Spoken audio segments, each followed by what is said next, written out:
UP की Rampur jail में बंद शबनम को फांसी कब होगी ये तो अभी तय नहीं हुआ है, लेकिन माना जा रहा है कि उसकी मौत की सजा से बचने की संभावना अब ना के बराबर रह गई है।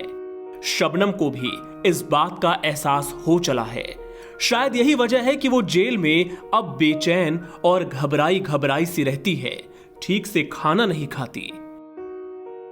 उधर राष्ट्रपति से माफी की अपील करने वाला उसका बेटा ताज भी मां से मिलने के लिए परेशान था।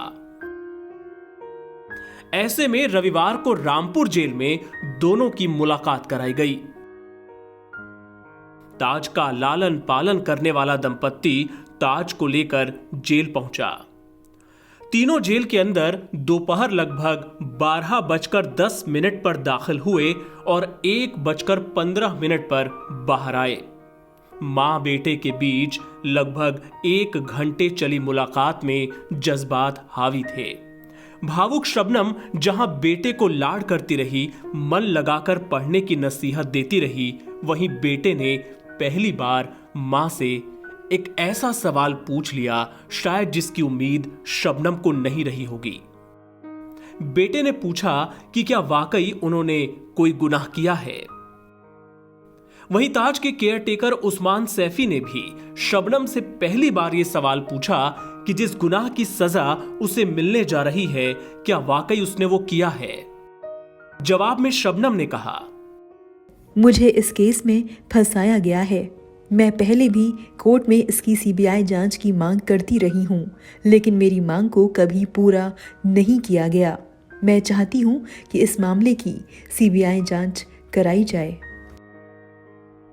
जेल से बाहर आने के बाद उस्मान सैफी ने मीडिया से बातचीत में कहा, जब से ताज मेरे साथ रह रहा है, इन 5 सालों में मैंने 52 खेड़ी कांड के बारे में शबनम से कभी कोई सवाल नहीं किया था, लेकिन आज मैंने उससे पूछा कि क्या यह गुनाह उसने किया है। शबनम ने कहा कि मुझे फंसाया गया था। मैं मीडिया के माध्यम से देश प्रदेश की सरकार से अपील करती हूं कि इस मामले की सीबीआई जांच कराई जाए ताकि दूध का दूध और पानी का पानी हो जाए। शबनम ने कहा कि वो पहले भी पत्र के माध्यम से ये सवाल उठाती रही है, लेकिन उसकी आवाज वहां तक नहीं पहुंच पाई जहां तक पहुंचनी चाहिए थी।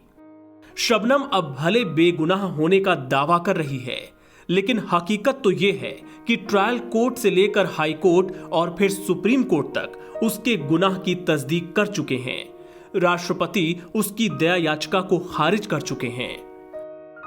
जाहिर है शबनम में इतना नैतिक साहस नहीं रहा होगा कि अपनी औलाद के सामने अपने जघन्य अपराध को स्वीकार कर पाती।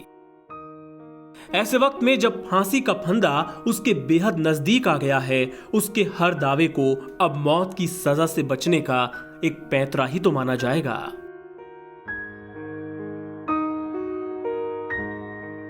एनबीटी ऑनलाइन की रिपोर्ट।